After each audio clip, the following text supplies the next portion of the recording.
साथियों, आज के इस आयोजन में 8,000 से ज्यादा बेटियों को भी नियुक्ति पत्र मिले हैं।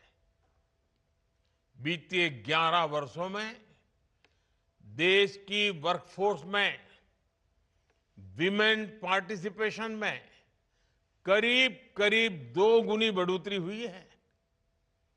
सरकार की मुद्रा और स्टार्टअप इंडिया जैसी योजनाओं का बहुत बड़ा फायदा हमारी बेटियों को हुआ है। महिला स्वरोजगार की दर में करीब 15% की बढ़ोतरी हुई है। अगर मैं स्टार्टअप्स और एमएसएमई की बात करूं तो आज बहुत बड़ी संख्या में विमेन डायरेक्टर, विमेन फाउंडर्स है। हमारा जो कोऑपरेटिव सेक्टर है, जो हमारे सेल्फ हेल्प ग्रुप्स गांवों में काम कर रहे हैं, उनमें बहुत बड़ी संख्या में महिलाएं नेतृत्व कर रही है। साथियों, आज देश रिफॉर्म एक्सप्रेस पर चल पड़ा है। इसका उद्देश्य देश में जीवन और कारोबार दोनों को आसान बनाने का है।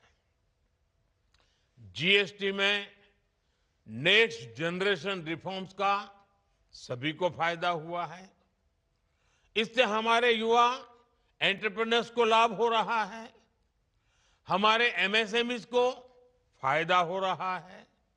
हाल में देश ने ऐतिहासिक लेबर रिफॉर्म्स लागू किए हैं। इससे श्रमिकों, कर्मचारियों और बिजनेस सबको फायदा होगा। नए लेबर कोड्स ने श्रमिकों के लिए, कर्मचारियों के लिए सामाजिक सुरक्षा का दायरा और सशक्त किया है। साथियों, आज जब रिफॉर्म एक्सप्रेस की चर्चा हर तरफ हो रही है, तो मैं आपको भी इसी विषय में एक काम सौंपना चाहता हूं। आप याद कीजिए, बीते 5-7 साल में कब कब आपका सरकार से किसी न किसी रूप में संपर्क हुआ है। कहीं किसी सरकारी दफ्तर में काम पड़ा हो, किसी और माध्यम से संवाद हुआ हो और आपको इसमें परेशानी हुई हो, कुछ कमी महसूस हुई हो, आपको कुछ न कुछ खटका हो। जरा ऐसी बातों को याद करिए। अब आपको तय करना है कि जिन बातों ने आपको परेशान किया, कभी आपके माता पिता को परेशान किया, कभी आपके यार दोस्तों को परेशान किया, और वो जो आपको अखरता था, बुरा लगता था, गुस्सा आता था, अब वो कठिनाइयां आपके अपने कार्यकाल में आप दूसरे नागरिकों को नहीं होने देंगे। आपको भी सरकार का हिस्सा होने के नाते अपने स्तर पर छोटे छोटे रिफॉर्म करने होंगे। इस अप्रोच को लेकर के आपको आगे बढ़ना है, ताकि ज्यादा से ज्यादा लोगों का भला हो। Ease of living, ease of doing business, इसको ताकत देने का काम जितना नीति से होता है, उससे ज्यादा स्थानीय स्तर पर काम करने वाले सरकारी कर्मचारी की नीयत से होता है। आपको एक और बात याद रखनी है। तेजी से बदलती टेक्नोलॉजी के इस दौर में देश की जरूरतें और प्राथमिकताएं भी तेजी से बदल रही है।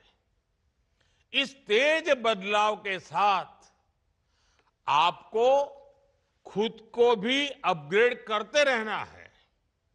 आप आई गॉट कर्मयोगी जैसे प्लेटफॉर्म का जरूर सदुपयोग करें।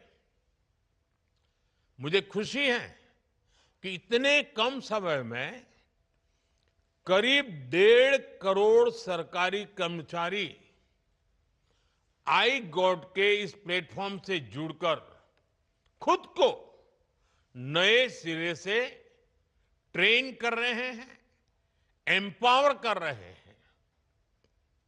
साथियों, चाहे प्रधानमंत्री हो या सरकार का छोटा सा सेवक, हम सब सेवक हैं और हम सबका एक मंत्र समान है। उसमें न कोई ऊपर है न कोई दाएं बाएं है। और हम सबके लिए, मेरे लिए भी और आपके लिए भी, वो मंत्र कौन सा है? नागरिक देवो भव। नागरिक देवो भव के मंत्र के साथ हमें काम करना है। आप भी करते रहिए। एक बार फिर आपके जीवन में ये जो नई वसंत आई है, ये नया जीवन का युग शुरू हो रहा है और आप ही के माध्यम से 2047 में विकसित भारत बनने वाला है। आपको मेरी तरफ से बहुत बहुत शुभकामनाएं। बहुत बहुत धन्यवाद।